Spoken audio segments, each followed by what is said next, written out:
wa ashabihi ajma'in. Ma'asyar muslimin, jamaah salat subuh rahimani wa rahimakumullah.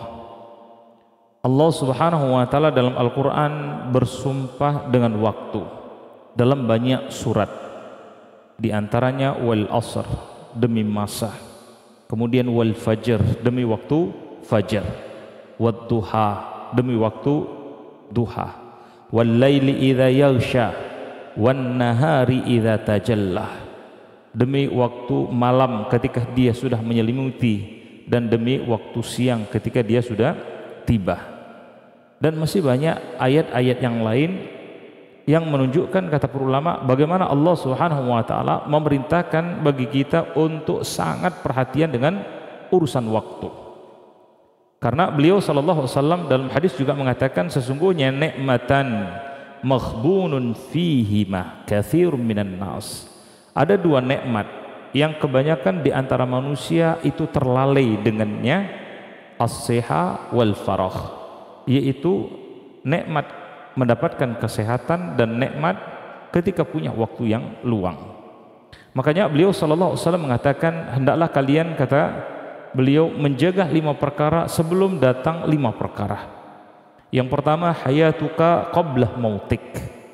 Jagalah masa hidupmu, artinya gunakan untuk hal-hal yang manfaat sebelum suatu saat pasti akan datang waktu kematian.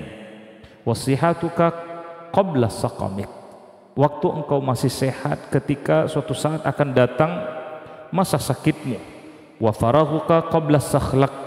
Ketika engkau dalam keadaan masih lapang sebelum datang waktu sibukmu. Wa syababuka qabla haramak. Masa ketika masih muda.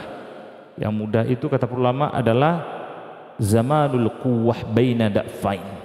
Zaman ketika kita punya kekuatan di antara 2 kelemahan. Kalau memang fitrahnya keadaan kita da'fut tufulah, dulu berada dalam keadaan lemah ketika masih kecil, wa da'fus syuyukh, dan suatu saat akan ada kelemahan ketika sudah mulai semakin tua. Maka manfaatkan masa muda. Begitu juga wa ghinauka qabla faqrak.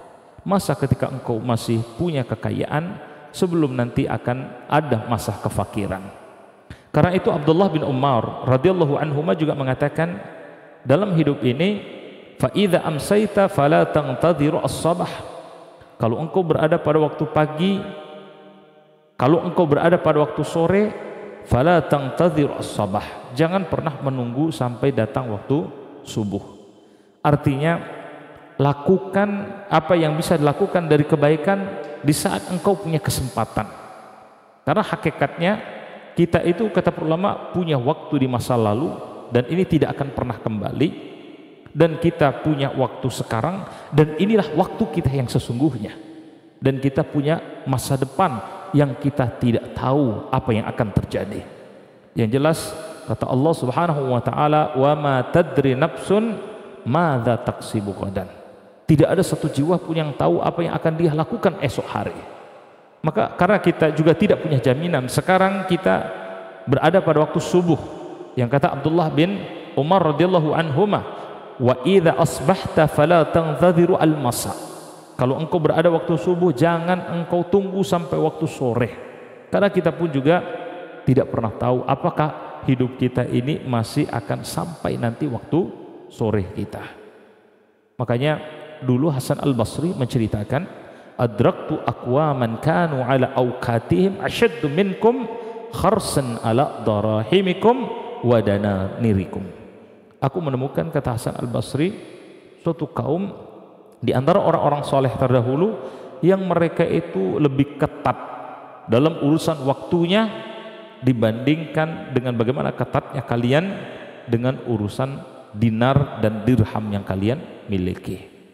Karena sesungguhnya, kata beliau sallallahu alaihi wasallam, la tazulu qaddama abdun yaumil qiyamah. Tidaklah nanti kaki seorang hamba pada yaumul qiyamah itu akan melangkah di sisi Allah Subhanahu wa taala hatta yus'al an arba. Sampai setiap orang nanti akan ditanya 4 perkara. Pertama, an umrihi fi ma abna. Allah akan minta pertanggungjawaban tentang umur kita, usia yang Allah sudah berikan, waktu hidup kita di muka bumi ini untuk apa kita gunakan. wa an syababuhu fi ma ablah, dan masa mudahnya bagaimana dia menghabiskannya. Adapun wa an malihi, urusan harta akan ditanya dengan dua pertanyaan yang berat, yaitu min aina iktasabahu, dari mana dia mendapatkan hartanya, wa fi ma anfaqahu, dan bagaimana dia mengeluarkan hartanya. Karena itu ma'asyar muslimin rahimani wa rahimakumullah, kita kata para ulama dengan umur yang sangat terbatas, a'maru ummati ma baina sittin wa sab'in, umur umatku ini kebanyakan kata beliau sallallahu alaihi wasallam itu hanya antara 60 sampai 70 saja. Fal ajz ya fal akal ajzam min, dan hanya sedikit orang yang bisa lewat dari 70. Ini bukan menakut-nakuti yang sudah S3 Pak ya, sudah sangat sepuh.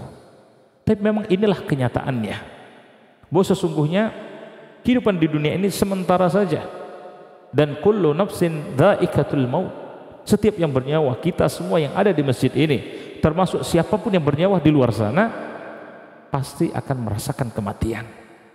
Akan datang masa suatu saat kita akan meninggalkan kehidupan yang fanah ini. Maka karena umur kita yang singkat hanya 60 sampai 70, anggap kita punya usia 60 tahun misalnya. Kalau satu hari kita habiskan 6 jam untuk tidur, maka rata-rata berarti 1/4 dari waktu sudah habis untuk tidur.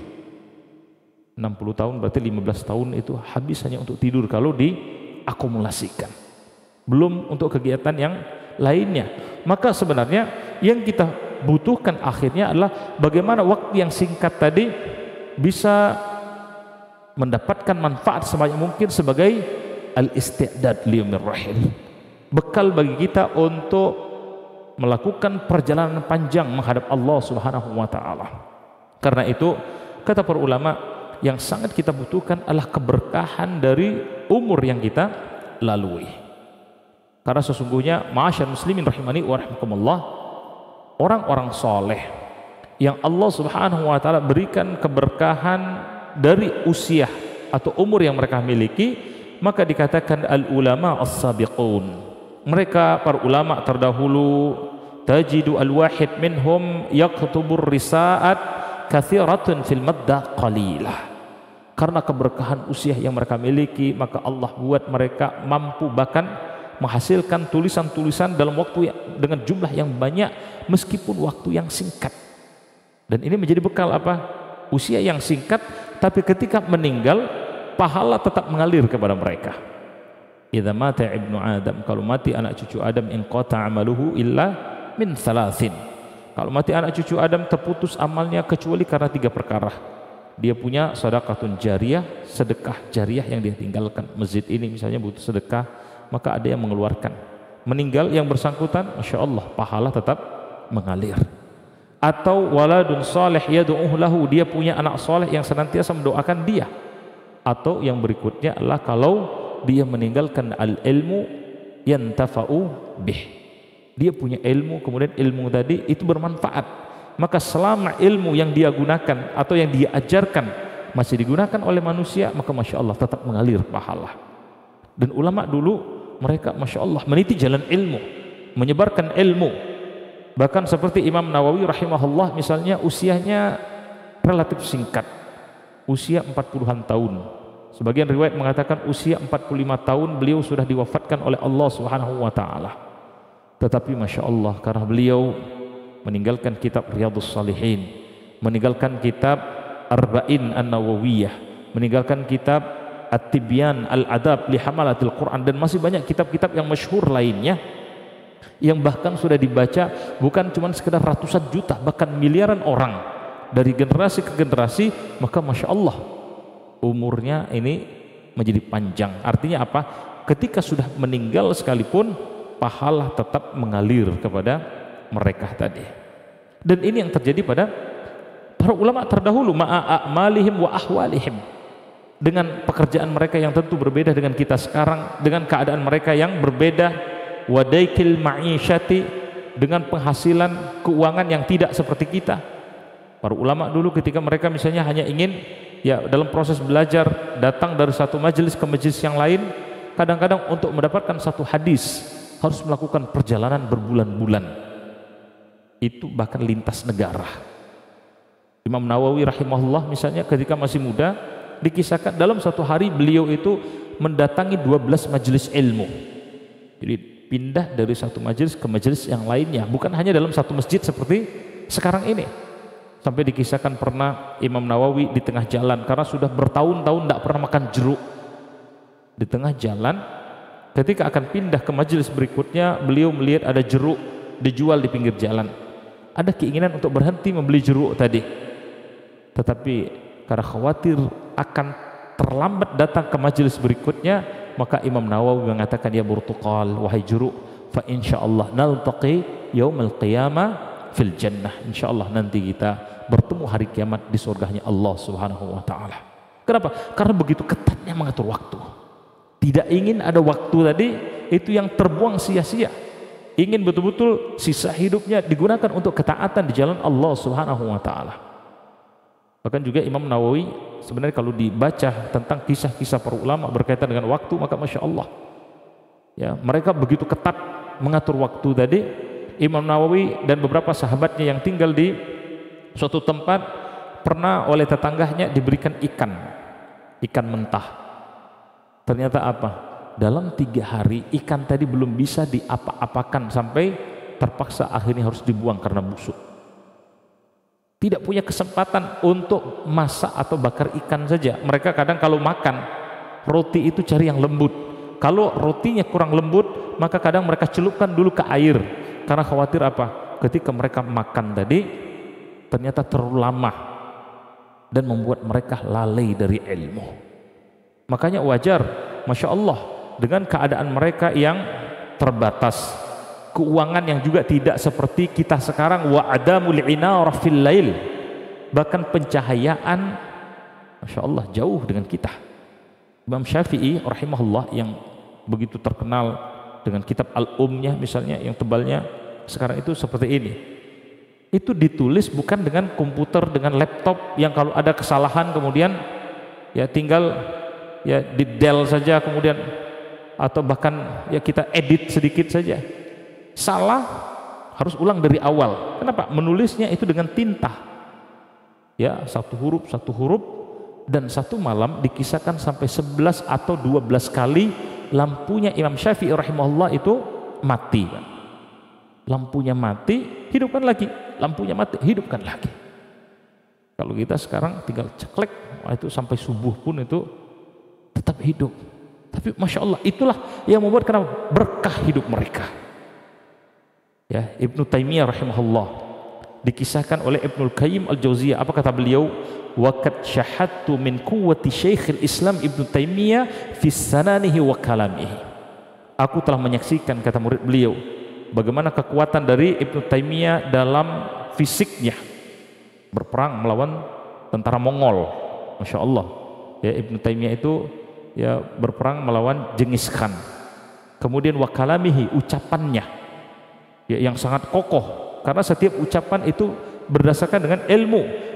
Wa kitabihi amran ajiban, dan kemampuan menulis yang luar biasa.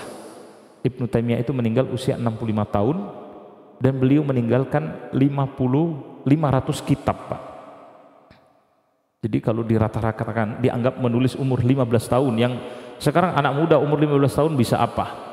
Jadi selama 50 tahun beliau menghasilkan 500 kitab. Berarti 1 tahun rata-rata 10 kitab. Sebulan hampir 1 kitab. Makanya kata Ibnu Qayyim al-Jauziyah, fakana yaktubu fil yaum minat tasnif. Beliau itu sanggup menulis dari karya-karyanya dalam 1 hari, ma yaktubu an-nasih, apa yang ditulis oleh para ulama saat itu, fil jum'ah au akthar, dalam waktu 1 Jumat atau lebih. Jadi orang hebat waktu itu menulis butuh waktu 1 Jumat atau bahkan lebih. Masya Allah, Syekhul Islam Ibnu Taimiyah itu bisa menyelesaikan hanya dalam 1 hari. Kenapa bisa begini? Bimbingan dari Allah Subhanahu wa taala, karena keberkahan yang dimiliki tadi. Para ulama terdahulu Masya Allah, mereka kalau mau baca ilmu ya, baca kitab atau bahkan menulis, mereka itu selalu dalam keadaan suci, berwudu.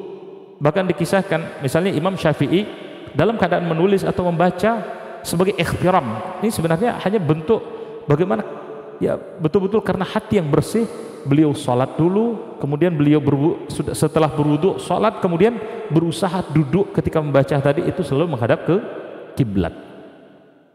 Ya, dan akhirnya berkah ilmu mereka bahkan bisa sampai kita rasakan sekarang ini. Nah sekarang itu para ulama terdahulu. Bagaimana dengan kita? Yang boleh jadi bahkan mungkin kita sudah merasakan apa yang dikatakan oleh beliau sallallahu alaihi wasallam yang kita bisa baca dalam kitab Min Asratis Sa'ah.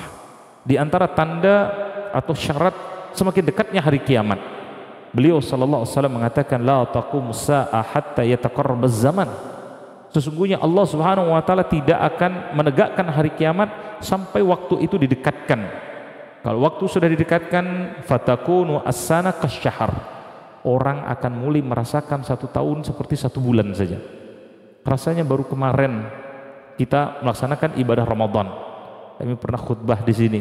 Tapi sekarang sudah Ramadan lagi. Dan wasyahr kal jum'ah. Orang merasakan 1 bulan itu seperti 1 Jumat.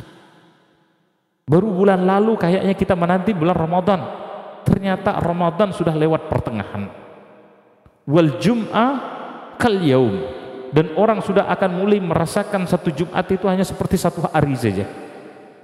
Ya, Jumat tiba-tiba sudah Jumat lagi.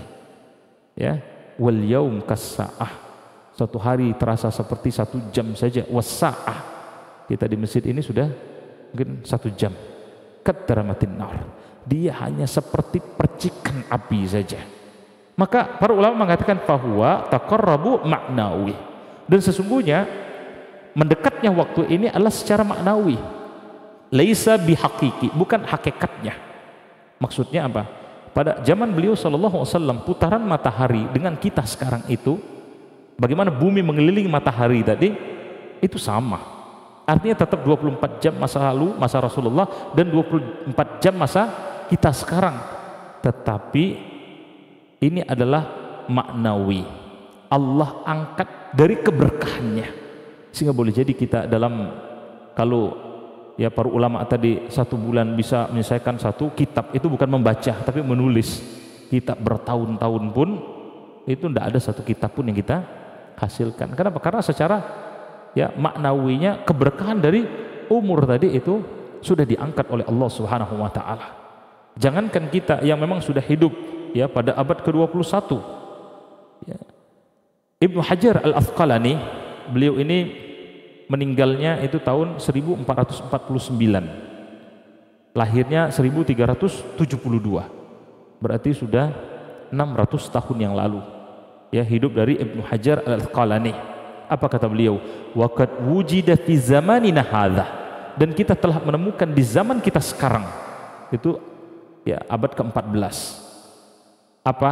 Min suru'ati marra al-ayyam. Bagaimana cepatnya waktu itu berlalu, ma lam yakun najiduhu fil asri alladzi qabla asrina hadza. Yang mana ini tidak dirasakan oleh orang-orang sebelum kita. Kata ulama di antara ya kenapa kemudian Allah Subhanahu wa taala angkat keberkahan waktu tadi? Karena terlalu sibuknya kita dengan dunia. Karena hati kita itu sudah mulai, dunia itu sudah mulai masuk ke dalam hati kita. Karena itu ma'asyar muslimin rahimani wa rahimakumullah. Ya, pada kesempatan yang mulia ini di bulan Ramadan yang Allah Subhanahu wa taala mengabulkan doa-doa mereka orang yang berpuasa, perlu banyak kita memohon kepada Allah Subhanahu wa taala supaya waktu kita, utamanya sisa dari umur kita sebelum kita dipanggil oleh Allah Subhanahu wa taala, betul-betul bisa menjadi umur yang barokah. Nah, paling tidak kata para ulama, karena beliau SAW ini adalah sebagai contoh yang terbaik, maka tirulah Rasulullah. Secara garis besar dikatakan beliau sallallahu alaihi wasallam kana idza awa ila manzilihi juz'an nafsahu dukhulahu thalathatun ajza. Beliau SAW itu dalam kesehariannya paling tidak membagi waktu itu untuk 3 hal. Ini pokok. Ya, tentu penjelasannya sangat panjang, 1 kajian pun tidak cukup. Yang pertama, juz'un lillah. Setiap kita harus meluangkan waktu khusus setiap hari 1 bagian untuk Allah. Ya, mulai dari sholat kita, mulai dari bacaan Al-Quran kita, bahkan termasuk qiyamul lail. Dan ini Masya Allah ya, para ulama terdahulu mereka betul-betul menjaganya. Sholat, jaga ya waktunya. Sholat, laki-laki khususnya jaga jamaah di masjid. Dari tata caranya, jaga bagaimana supaya sholat kita ini sesuai dengan apa yang beliau sallallahu alaihi wasallam tuntunkan. Bahkan jangan hanya sekedar mencukupkan dengan yang wajib, maka kita tambah dengan amalan-amalan yang sunnah. Jadi harus ada. Ya bahkan amalan sunnah ini sebenarnya yang akan mengokohkan karakter kita. Apalagi bagi yang ingin meniti jalan dakwah, dan setiap kita sebenarnya adalah dai. Maka akan besar pengaruhnya ketika kita punya kedekatan dengan Allah Subhanahu wa taala. Dan dalam sebuah hadis qudsi kata Allah Subhanahu wa taala, tidaklah ada seorang hamba dia menjaga amalan yang wajib kemudian dia tambah dengan amalan yang sunnah. Dan masing-masing kita kan punya kekuatan yang berbeda. Ada yang kuat dengan sholat malamnya, ada yang kuat dengan ilmunya, ada yang kuat dengan Al-Qur'annya, ada yang kuat dengan sedekahnya, ada yang kuat dengan tenaganya, atau apapun yang bisa diberikan untuk agama ini. Hatta uhibbuhu, maka dia jaga secara konsisten amalan sunnah tadi, sampai aku pun kata Allah Subhanahu wa taala mencintai hamba ini. Fa idza ahbabtuhu, yang kalau aku sudah cinta dengan seorang hamba, maka Masya Allah, ana sam'ahu alladhi yasma'u bih, aku akan menjadi pendengaran yang dengan telinga itu dia mendengar. Artinya pendengarannya dibimbing oleh Allah. Wa basaruhu alladhi yabsir bih, mata kita, pandangan kita dibimbing oleh Allah. Wa yadahu allati yabtishu biha, tangannya juga dibimbing oleh Allah. Wa rijlahu alladhi yamshi biha. Jadi Masya Allah, kalau hidup kita sudah dalam bimbingan Allah, bukan tidak punya masalah, tapi kata Allah, kalaupun dia punya masalah, mayyattaqillah, dengan ketakwaan yang dimiliki, yaj'al lahu makhraja, aku berikan jalan keluar. Ada hal-hal yang bahkan boleh jadi orang bilang tidak mungkin ini ada solusinya, tapi Masya Allah, mereka yang bertakwa kepada Allah, ini ada banyak kisah-kisahnya ya. Nabi Ayub punya penyakit yang dikatakan konon tidak ada obatnya, Allah dengan mudah menyembuhkan. Nabi Musa yang sudah dikejar oleh tentara Fir'aun, di belakang ada tentara, di depan ada lautan merah, dengan ketakwaan kepada Allah Subhanahu wa taala selesai, laut merah pun terbelah. Nabi Ibrahim dengan ketakwaannya dibakar di dalam api, bagi Allah kun fayakun. Orang bilang mesti mati terbakar, tapi mudah bagi Allah, jadi maka jadi. Termasuk ya Maryam misalnya, yang ketika dicaci, dihina oleh orang-orang, sampai kemudian ya dikatakan wanita yang kotor karena mengandung seorang anak, bahkan melahirkan, sampai melahirkan tanpa mempunyai seorang suami. Bagaimana mungkin, padahal dari keluarga yang baik-baik, sampai menyingkir ya dari kota Yerusalem, kehilangan bekal, maka oleh Allah diperintahkan goyang pohon korma. Masya Allah, makanan pun datang. Padahal goyang pohon korma itu belum tentu datang, tentu tidak kuat. Yang laki-laki saja goyang pohon kelapa itu tidak kuat kita. Tapi apa? Ketika orang tadi Masya Allah hatinya terpaut dengan Allah, masalah seperti apapun Allah yang akan bimbing. Urusan rezeki, wa yarzuqhu min haitsu la yahtasib, Allah akan berikan rezeki dari arah yang tidak disangka-sangka. Maka penting bagi kita memang hati ini harus terikat dengan Allah, dan ini amalan sunnah. Kenapa? Karena terikat dengan Allah Subhanahu wa taala tadi akan membuat ada kekuatan yang luar biasa. Kata beliau SAW, membuat orang ini cita-citanya betul-betul akhirat. Dan siapa yang akhirat cita-citanya, ja'alallahul ghina fi qalbih, Allah jadikan kekayaan dalam hatinya. Wa jama'alahu syamlahu, urusannya Allah yang kumpulkan. Ya, jadi Masya Allah mudah. Dan kelihatan siapa yang betul-betul di hatinya jujur, dia mencari redha dari Allah Subhanahu wa taala. Wa atathu ad-dunya wa hiya raghimatun, bahkan dunia ini akan Allah berikan dalam keadaan menghinakan diri. Jadi tidak ada ceritanya orang yang betul jujur hatinya mencari redha Allah, urusan dunianya itu susah, Pak. Kemudian selain menyediakan waktu untuk Allah Subhanahu wa taala, ini mohon maaf tadi niatnya 15 menit, Pak. Sudah dikasih mic ini ternyata ngomongnya kepanjangan. Ya, lanjutkan sedikit ya. Jadi yang kedua, setelah ya ada waktu khusus untuk Allah Subhanahu wa taala, maka dikatakan wa juz'un li ahlihi. Nah, ini juga kita yang kadang sering lupa. Ya, ada sebagian waktu yang beliau sallallahu alaihi wasallam memang khususkan itu untuk keluarganya. Nah, kita jangan pernah kemudian melupakan urusan keluarga, karena hakikatnya bahkan masyarakat kita ini pondasinya ini dibangun dari keluarga. Perintah dalam Al-Quran, ya ayyuhalladzina amanu qu anfusakum wa ahlikum narah, setiap kita ledai, tapi minimal perintah berdakwah tadi, wahai mereka orang-orang beriman, jaga diri dan keluargamu.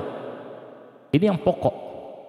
Berarti kalau kita tidak memulai dari keluarga, ya percuma kita menjadi orang seperti dermawan dengan orang lain, baik dengan orang lain, tapi ternyata kita tidak perhatian atau tidak memulai segala sesuatu itu dari keluarga.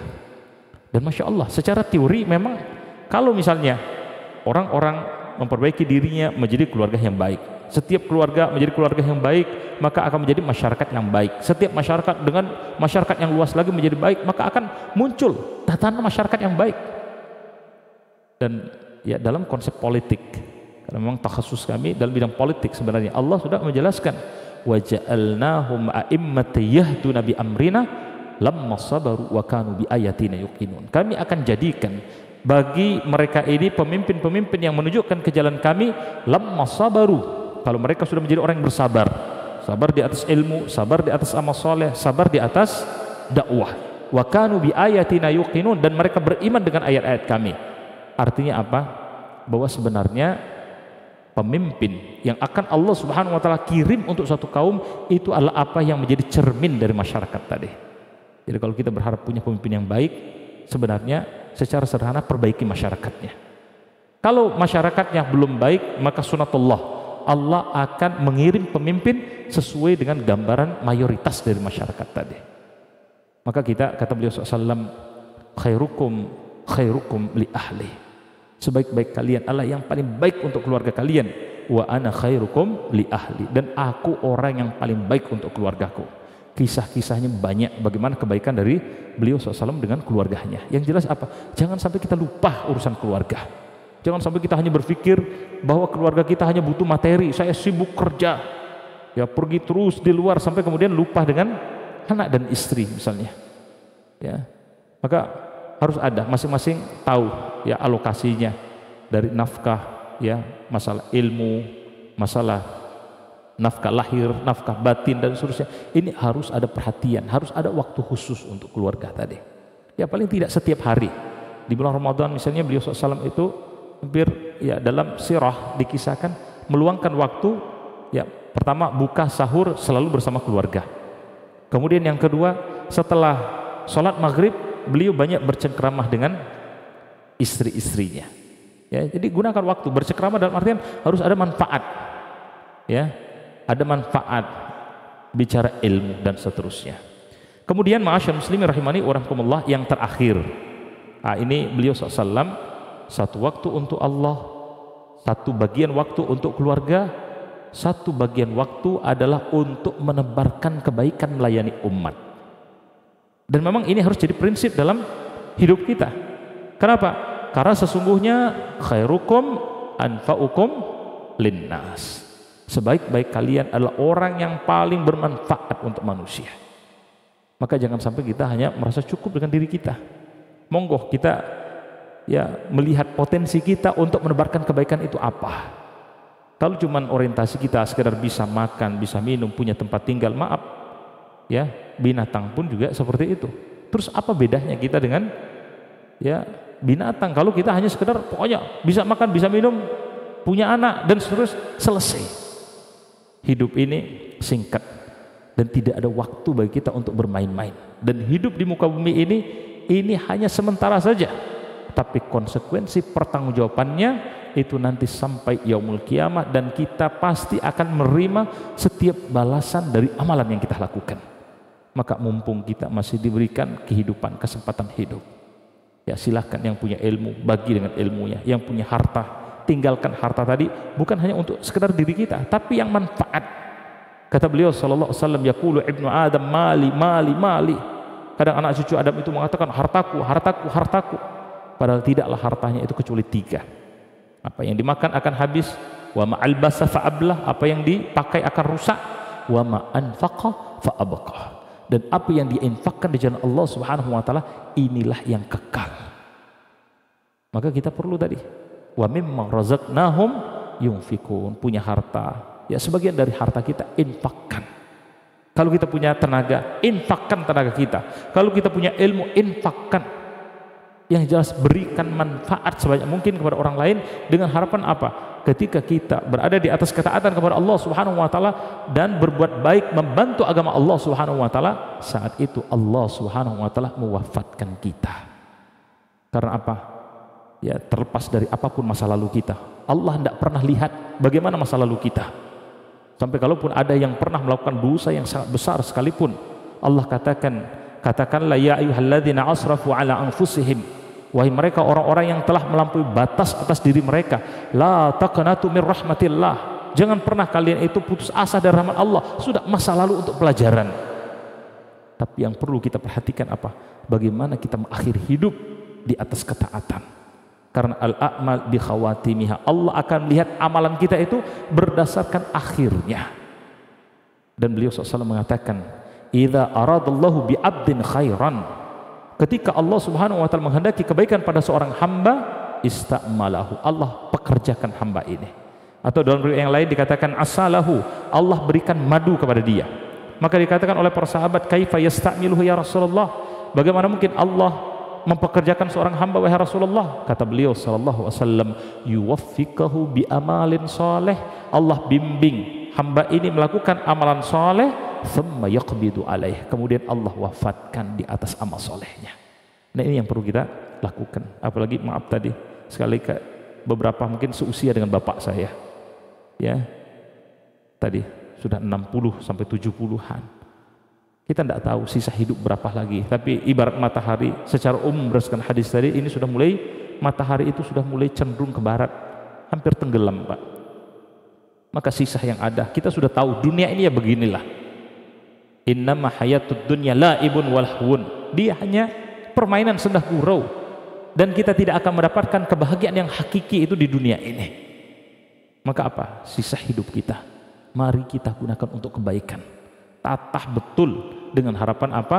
Setiap kita nanti ketika sedang melakukan ketaatan, ada yang sedang dengan ilmunya, ada yang sedang kemudian mungkin berinfak, ada yang sedang sholat, ada yang sedang puasa, ada yang sedang sedekah, atau bahkan terkumpul berbagai kebaikan tadi, ya, maka kita diwafatkan oleh Allah Subhanahu wa taala dalam keadaan husnul khatimah. Karena asal kita dari sorga, dan orang yang selamat yaitu orang yang kembali ke kampung halamannya, sorga Jannatun Naim. Faman zuhzi'a 'anil nar, siapa kata Allah Subhanahu wa taala yang selamat dari api neraka, wa udkhilal jannah, dan Allah Subhanahu wa taala masukkan ke dalam surga, faqad faz, maka sungguh inilah orang yang mendapatkan kemenangan yang hakiki. Semoga yang kami sampaikan ada manfaatnya. Kami mohon maaf ini tadi dipanjangkan biar sekalian nunggu ya salat syuruk ya. Semoga ada manfaatnya dan kita semua insyaallah ya bisa mendapatkan keberkahan dari sisa usia kita, istiqomah kita semua insyaallah di atas Islam dan iman, dan diwafatkan semuanya insyaallah dalam keadaan husnul khatimah. Kita akhiri, subhanakallahumma wa bihamdika asyhadu an la ilaha illa anta astaghfiruka wa atubu ilaih. Assalamualaikum warahmatullahi wabarakatuh.